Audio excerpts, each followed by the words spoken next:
اخوان السلام عليكم. كيف شفتوا هذا صالون؟ صالون هذا ان شاء الله هذا غتكون فيه واحد التربيع على الوسط. تبعوا معايا الفيديو ان شاء الله غادي نوريكم كيفاش عملنا.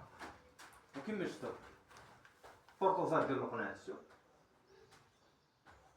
وجوان كرو طوّلتو كامل في دقة، كامل في دقة،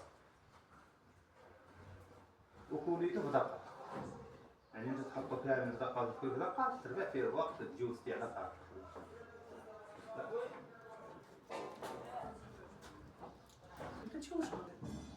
خرج اخوان كيما شفتوا الطريقه ديال هذا المربع هذا اللي خليت الوسط تاعو جبت بالايد عندي فيها 40 سنتيم طالعه بسبعه كيما شفتوا طالعه بسبعه. قلت لكم بورطوس واحد تخدم عليه كلشي.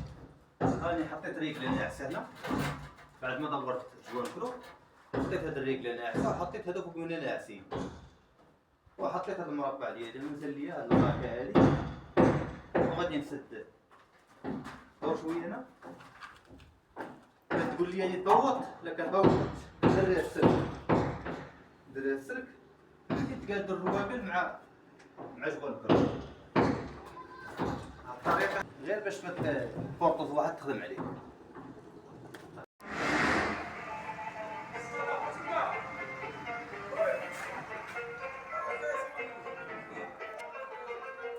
نضرب ليه الوطره ونخدم على الوطره، ولكن ديك الوطره من كيضرب من كيوصل الوطره تيدركها تكون شويه. المهم انا طريقه اخرى كنخدم بها هي الكباري. هذا ملي كنخدم بالطالون ديالي كنجرب بهاد الكباري هذا كنجرب به كتكون هذه الخدمه غار واحد مولود شي معلمين كيحط المولود فوق المدريه واحد المولود. علاش اخويا ما دير واحد نص ديال الياجوره هنا ونص ديال الياجوره ليه حط واحد 4 رويبلات قربها وتسد في المولود داكشي اللي باغي.